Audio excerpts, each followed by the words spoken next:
Focus, ideate, innovate, enable.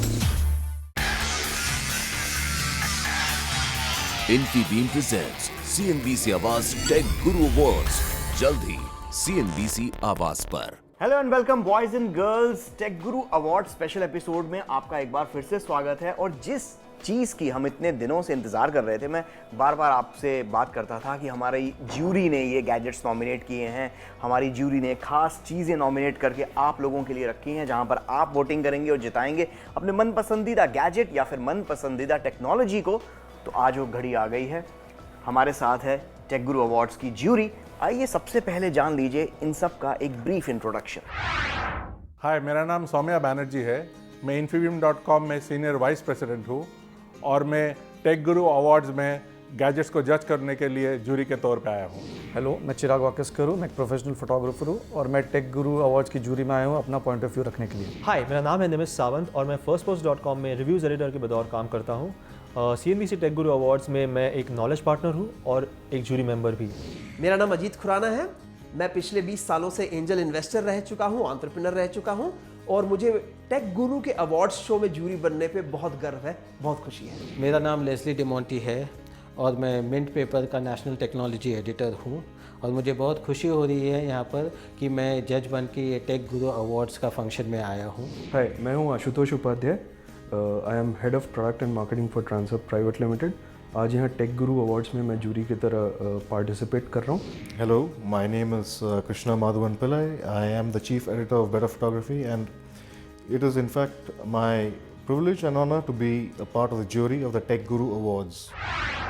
Judging हमेशा difficult होता है क्योंकि आपको कई पर्सपेक्टिव लाना पड़ता है। जैसे अगर फ़ोन देख रहे हो तो आप प्रोफेशनल पर्सपेक्टिव लाओगे कि इस पे ऑफिस का काम कर सकता हो कि नहीं, पर्सनल पर्सपेक्टिव लाओगे कि आप फ़ोटो ले सकते हो कि नहीं। जज बनना हमेशा एक ऐसा होता है कि दुधारी तलवार जैसा होता है, क्योंकि एक ये होता है कि आप जो डिसीजन लेते हैं तो उसमें किसी का या तो फ़ायदा होता है या तो किसी का नुकसान होता है। बीइंग अ जज बहुत मुश्किल है क्योंकि आदमी में इनहेरेंट बायस होता है। मैं एक प्रोडक्ट यूज़ करता हूँ, मुझे उसकी तरफ झुकाव होता है, तो लेकिन आपको न्यूट्रल बनना पड़ता है, तो फिर ये काफ़ी मुश्किल है। हम बात कर रहे हैं हमारी ज्यूरी से जो डिसाइड कर रही है कि कौन से गैजेट्स को इनाम मिलना चाहिए। तो शुरू करते हैं। टेक गुरु अवार्ड्स के ज्यूरी राउंड में सबसे पहले स्मार्टफोन्स की अलग अलग कैटेगरीज पर ज्यूरी ने डिस्कशन किया और अपना अपना नजरिया रखा। नॉमिनेशंस के लिए स्मार्टफोन्स की कैटेगरी थी बेस्ट सस्ता, सुंदर और टिकाऊ फोन, बेस्ट पैसा वसूल phone, most stylish smartphone of the year और smartphone of the year.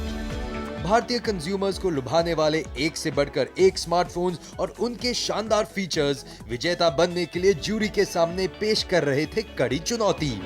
Phone की कैटेगरी एक्चुअली काफ़ी मुश्किल थी क्योंकि काफ़ी चीज़ें एक साथ देखने पड़ती थी। एक तो प्राइस पॉइंट था, दूसरा था कि फीचर्स, राइट। ये दोनों की बैलेंस काफ़ी डिफ़िकल्ट होती है, लेकिन फाइनली जो है कि वो बैलेंस करना पड़ता है कि एक ही प्राइस पॉइंट पे कितने फीचर्स कोई दे रहा है। एक तो अलग अलग टाइप के फ़ोन हैं, अलग अलग प्राइस रेंजेस हैं, अलग अलग फीचर सेट्स हैं। प्लस ये है कि हर एक के फीचर्स काफ़ी क्या क्लेम होते हैं और क्या आते हैं और फाइनली कंज्यूमर एक्सपीरियंस क्या है, उसके हिसाब से थोड़ा मुश्किल हो जाता है। 2015 में बहुत सारे फ़ोन लॉन्च हुए थे और सिर्फ नंबर्स ही नहीं, मतलब बहुत सारे फ़ोन्स बहुत अच्छे प्राइस पॉइंट पे लॉन्च हुए थे। 5,000 या 6,000 के अंदर जो अगर फ़ोन मिले वो 4G एनेबल्ड हो या ना हो, क्योंकि वो फ्यूचर रेडी है, उसमें प्रोसेसर पावर भी ज़्यादा होता है और फीचर्स भी काफ़ी मिलते हैं। तो eight the end of the day एक सस्ता टिकाऊ फ़ोन लेकिन फ्यूचर रेडी फ़ोन, ऐसा नहीं कि बस रस्ते का माल सस्ते में, उस टाइप का नहीं था वो फ़ोन। इस कारण से हमने जब मोबाइल फ़ोन के कैटेगरी में चूज़ करना था तो फ़ोन दिखता कैसा है, उसका स्टाइल फीचर कैसा है, उसके फंक्शनैलिटी कैसे है, उसके प्राइस कैसा है, उसकी रिलायबिलिटी कैसी है, ये सारी चीज़ें सोचते हुए हमने डिसाइड किया कि हर एक कैटेगरी के लिए जो बेस्ट सेलफोन रहेगा, स्मार्टफोन रहेगा, वो कौन सा होगा। And I think it is important for us to understand that phones में इतनी सारी सब categories भी होता है. So in each subcategory we had to really think about exactly what are the kind of use जो होते हैं फ़ोन के, what is that. So accordingly award किया गया है।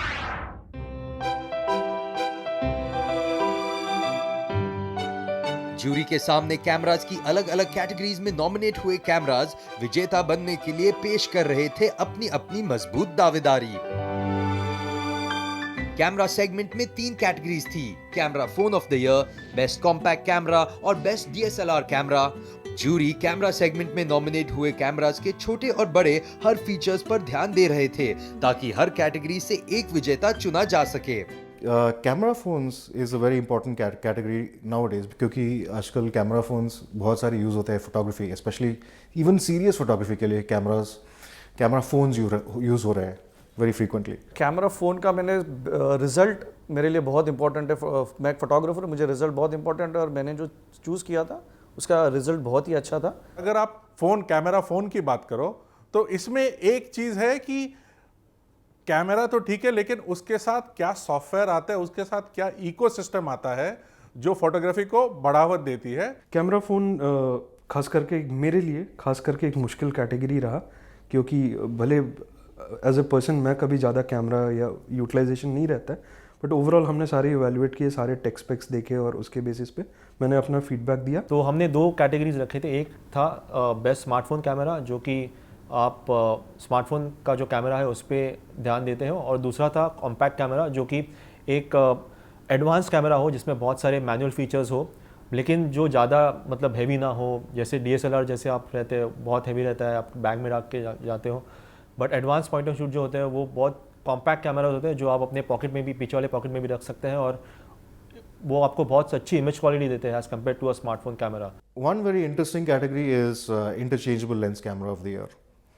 The interchangeable lenses, of course, DSLR जो बोलते हैं, you know, it's a very common, it's a very unique kind of thing क्योंकि प्राइस में it's very attractive. देखिए जो कैमरास थे आज से 50 साल पहले भी होते थे, फर्क ये पड़ा है कि आज जो मोबाइल फ़ोन में कैमरा है, जो कैमरा फ़ोन है वो भी काफ़ी पावरफुल हो गया है। बस जैसे हमने हायर एंड फ़ोन जैसे iPhone 6s वगैरह की फ़ोटोज़ देखी हैं तो बड़े बड़े फ़ोटो आप उससे प्रिंट आउट्स ले सकते हैं और वो हाई क्वालिटी के होते हैं। इसलिए मैं ये जानकर बहुत खुश हूँ कि टेक गुरु अवार्ड्स में हमने कैमरा फ़ोन भी एक स्पेशल कैटेगरी बनाई है।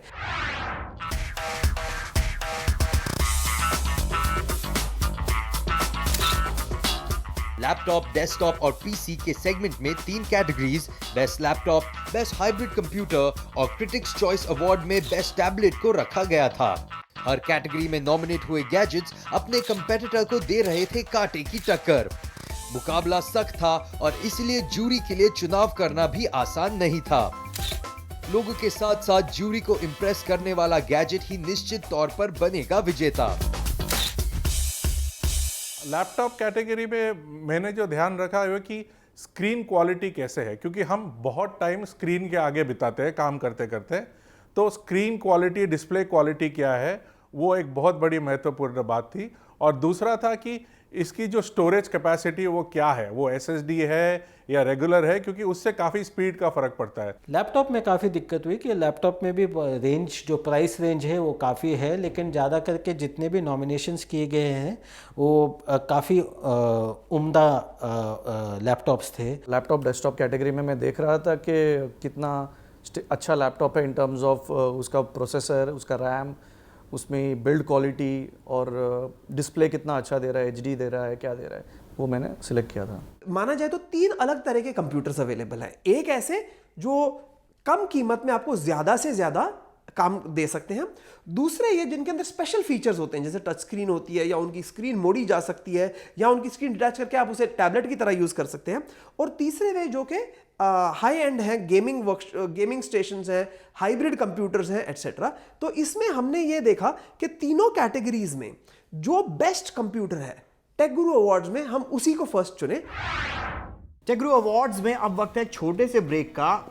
कौन जीत रहा है, कौन हार रहा है, ये सारी हलचल ब्रेक के बाद भी जारी रहेगी। Come right back. Infibeam presents CNBC Awaaz tech गुरु अवार्ड्स, जल्द ही CNBC आवाज पर।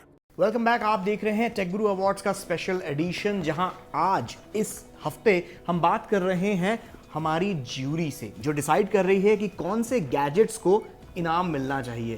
तो शुरू करते हैं। आपके स्मार्टफोन्स को और स्मार्ट बनाने वाले एप्स जूरी के सामने पेश कर रहे थे अगली और मजबूत दावेदारी। एप्स की दिलचस्प कैटेगरीज जैसे बेस्ट लाइफ बनाए easy app, best time pass app और बेस्ट इनोवेटिव ऐप मुकाबले को और भी दिलचस्प बना रहे थे। अलग अलग कैटेगरी में नॉमिनेट हुए एक से बढ़कर एक बेहतरीन ऐप जूरी को अपने फीचर से इम्प्रेस कर रहे थे और कंपटीशन को बना रहे थे टफ। ऐप कैटेगरी तो आप जानते हो कि आजकल अगर हम खोल दें तो हजारों सैकड़ों ऐप आ जाते हैं, तो इनमें से हम कैसे चुने कि किसी ऐप को शोकेस करें या किसी ऐप को प्राइस दे। मेरे लिए तो यही महत्वपूर्ण था कि कोई ऐप मेरे लाइफ को कैसा अफेक्ट करता है, कोई ऐप किसी शहर के हजारों करोड़ों लोगों का लाइफ कैसे अफेक्ट करता है। जब हम ऐप की कैटेगरीज की बात करते हैं तो मेरे लिए सबसे बड़ी चीज़ होती है, जब मैं कोई भी फ़ोन लेता हूँ तो पहले वो क्या गिने चुने ऐप्स हैं जो मेरे फ़ोन पे रहने चाहिए, और मैंने उसी तरीके से अपने सोच विचार को और बाकी जूरीज़ को लेके डिसाइड किया हम लोगों ने कि कौन से ऐप्स वहाँ पे होने चाहिए। कैटेगरीज काफ़ी इंटरेस्टिंग थी, लेकिन नॉमिनेशंस शॉर्टलिस्ट करते टाइम बहुत कठिनाई हुई थी, क्योंकि हम अलग अलग लोग अलग अलग तरह के ऐप्स यूज़ करते हैं। ऐप्स की कैटेगरी काफ़ी कॉम्पिटिटिव थी क्योंकि बहुत सारे ऐप्स है, बहुत यूटिलिटी देते हैं ऐप्स, और इसलिए इसमें सिलेक्शन करना बहुत मुश्किल था। वो इसके लिए कि यदि आप कंप्यूटर, कैमरा, मोबाइल फ़ोन देखें तो हालांकि एक कंप्यूटर और दूसरे कंप्यूटर में फ़र्क होता है, बट इतना ज़्यादा फ़र्क नहीं होता। हर एक के अंदर स्क्रीन होती है, कीबोर्ड होता है, प्रोसेसर स्पीड अलग होती है, मगर एक मोबाइल ओ ऐप और दूसरे मोबाइल ऐप को यदि आप कंपेयर करें तो ज़मीन आसमान का फ़र्क होता है।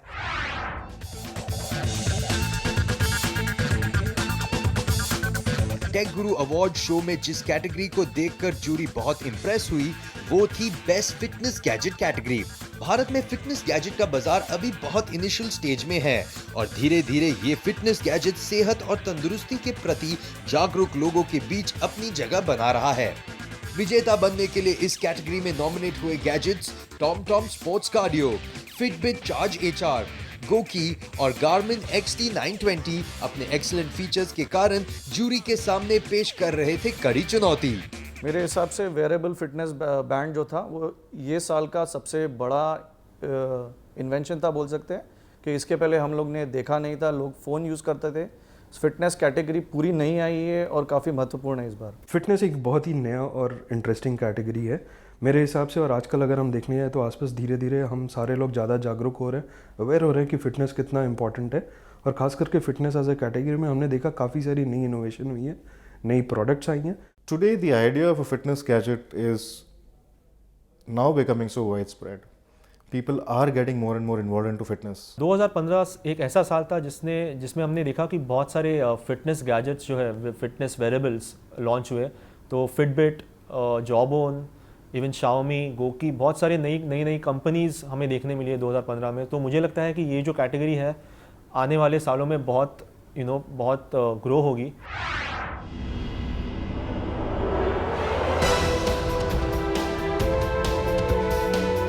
बेस्ट स्पोर्ट्स वॉच कैटेगरी में नॉमिनेट हुए गैजेट्स एप्पल वॉच, मोटो 360 Gen 2, LG G Watch Urbane, Samsung Galaxy gear S और सोनी स्मार्ट वॉच 3 SWR50 अपने खूबसूरत डिजाइन, नए स्टाइल और बेहतरीन फीचर्स से कर रहे थे जूरी को इम्प्रेस। अपने कंपेटिटर्स को दे रहे थे कांटे की टक्कर और इसीलिए बेहतर का चुनाव करना जूरी के लिए हो रहा था बहुत मुश्किल। हर पहलू पर ध्यान देते हुए जूरी ने अपना फैसला सुरक्षित रखा और विजेता के खिताब से नवाजा एक बेहतरीन स्पोर्ट्स वॉच को। स्मार्ट वॉच है कि एक नया कैटेगरी है जो वेरेबल टेक में आता है, और अगर आप देखो कि लास्ट ईयर और आगे का साल भी वेरेबल टेक एक बहुत इंपॉर्टेंट कैटेगरी है। मैं खुद एक स्मार्ट वॉच पहनता हूं, तो मुझे पता है कि स्मार्ट वॉचेस की बेनिफिट्स क्या है। बिल्कुल नया कैटेगरी, और ख़ास करके जो सबसे ज़्यादा आज की डेट में क्रेज़ होते जा रहा है, धीरे धीरे हमारी घड़ियाँ स्मार्ट वॉच से रिप्लेस हो रही हैं, जो कि ना ही एक सिंपल एक वॉच की फीचर्स देती हैं, काफ़ी सारी एडिशनल आपके फ़ोन के एक्सटेंशन, फीचर्स के एक्सटेंशन आती हैं। स्मार्ट वॉच भी आजकल का उसका जो अडॉप्शन है काफ़ी पॉपुलर हो चुका है। हाँ, उसका प्राइसिंग थोड़ा सा हाई होता है, लेकिन ये ज़्यादा करके जो अर्बन एरियाज़ में होता है इसका इस्तेमाल ज़्यादा होता है। ये थोड़ी इंटरेस्टिंग कैटेगरी है, उसमें बहुत सारा इनोवेशन का स्कोप अभी भी बाकी है। So we will be obviously considering this category going forward. Tech Guru awards के जूरी राउंड में अब वक्त है एक छोटे से ब्रेक का। Come right back. Infibeam presents CNBC Awaaz tech गुरु अवार्ड्स, जल्द ही CNBC आवाज पर। टेक गुरु अवार्ड्स के जूरी राउंड में आपका एक बार फिर से स्वागत है और आज के इस एपिसोड में हम बात कर रहे हैं हमारी जूरी से और जानने की कोशिश कर रहे हैं कि इस साल टेक गुरु अवार्ड्स का हकदार कौन कौन से गैजेट्स, कौन कौन सी टेक्नोलॉजीज और कौन कौन सी कंपनीज हैं। ज्यूरी के लिए category gadget of the year एक चुनौतीपूर्ण कैटेगरी बनकर उभरी। पिछले साल लॉन्च होने वाले गैजेट्स में से एक ऐसे गैजेट का चुनाव करना जो गैजेट ऑफ द ईयर के खिताब से नवाजा जाएगा आसान नहीं था। इसमें नॉमिनेट हुए gadgets iPad pro tablet, Fitbit charge HR band, Samsung Galaxy gear 2 smart watch, Xiaomi Yi action camera और Lenovo योगा टैबलेट 2 प्रो। विजेता का चुनाव करते समय हर जूरी मेंबर ने अपनी अपनी राय रखी और काफी विचार विमर्श के बाद एक नतीजे पर पहुंचे। गैजेट ऑफ द ईयर शायद सबसे मोस्ट डिफिकल्ट कैटेगरी थी क्योंकि इसमें हमें हर एक कैटेगरी का डिवाइस देखना पड़ा।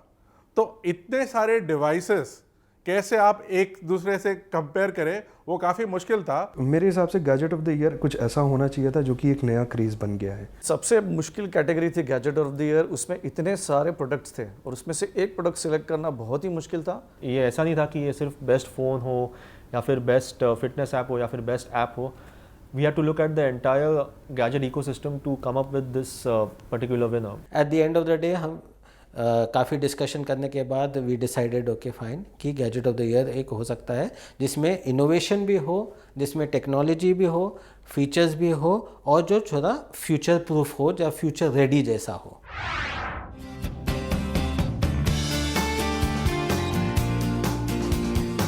Best debutant tech company category में विजेता बनने के लिए जूरी के सामने Xiaomi, YU Tele ventures, grey orange robotics, GOQii, Uber, OnePlus और पेटीएम पेश कर रहे थे अपनी अपनी दावेदारी।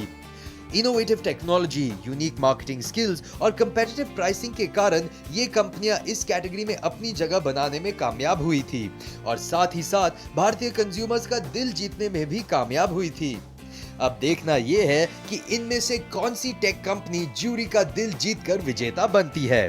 टेक गुरु अवार्ड्स में जूरी के हिसाब से आना काफ़ी मज़ेदार एक्सपीरियंस रहा, लेकिन अगर मैं पूरे प्रोसेस को देखूं कि हम इतने टाइम बिताए ये सब गैजेट्स देखने में, बहुत मुश्किल था डिसीजन लेने में। टेक गुरु अवार्ड्स पहली बात तो एक बहुत ही अच्छा शो है और ख़ास करके रिवॉर्ड्स एक बेहतरीन और एक बहुत ही अच्छा इनिशिएटिव है जो टीम ने लिया है। आई थिंक ये from a consumer point of view ये अवार्ड्स बहुत मायने रखते हैं क्योंकि आपको पता चलता है कि कौन से brands you should be looking out for in the coming year और पिछले साल में किन ब्रांड्स ने सबसे ज़्यादा सक्सेस हासिल की, not just on the sales front और also on the innovation front. Tech Guru awards की जूरी में आके मुझे खुद बहुत कुछ सीखने मिला और मेरे लिए एक नया अनुभव था और मैंने जो सिलेक्ट किया है, मैंने सोचा कंज्यूमर्स को ध्यान में रख के ही प्रोडक्ट सिलेक्ट किया। जब आप किसी को सिलेक्ट करते हैं तो आप किसी को रिजेक्ट भी कर रहे हैं और आप जिस प्रोडक्ट को या जिस एप्लीकेशन को रिजेक्ट कर रहे हैं वो भी अपने आप में बहुत वैल्यूएबल है।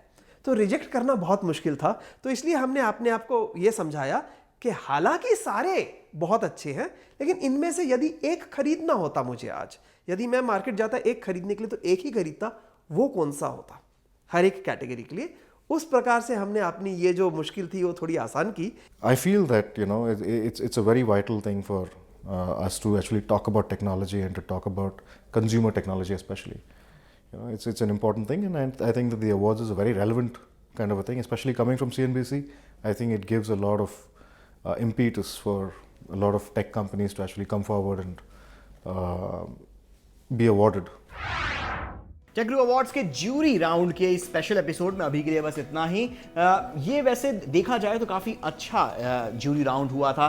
पैनल में कई अलग अलग तरीके की आवाज़ें थीं, अपना अपना नज़रिया था, अलग अलग बैकग्राउंड से जूरी थे, जिसके कारण से इस अवार्ड में हमें चीज़ों को नॉमिनेट करने में और नॉमिनेशन से एक विनर तक पहुंचने में काफ़ी आसानी भी हुई और कई बार थोड़ी बहुत बहसबाजी भी हुई। पर वो कहते हैं ना कि थोड़ा सा डिस्कशन जो होता है वो एक अच्छी पहल को और ज़्यादा आगे लेके जाता है। तो टेक गुरु अवार्ड्स की यही पहल जारी रहेगी अगले हफ्ते भी और अगले हफ्ते हम आपको बताएंगे कि किस तरीके से टेक गुरु अवार्ड्स, ये हम इसको किस तरीके से और आगे बढ़ाना चाहते हैं और जिस तरीके से टेक्नोलॉजी की दुनिया बदल रही है उसके बारे में बताएंगे। पर जो विनर्स हैं टेक गुरु अवार्ड्स के, ये तो भाई साहब इनका तो आपको खुलासा हम अभी नहीं करेंगे, वो आप टेलीविज़न पर टेक गुरु अवार्ड्स के इवेंट को देखकर ही आपको पता चलेगा, जो कि आने वाले कुछ हफ्तों में CNBC आवाज़ पर आपको देखने को मिलेगा। तो अभी के लिए बस इतना ही, अगले हफ्ते फिर मिलेंगे, तब तक के लिए stay connected.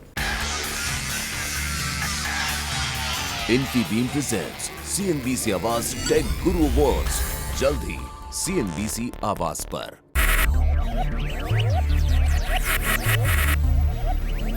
Focus, ideate, innovate, enable.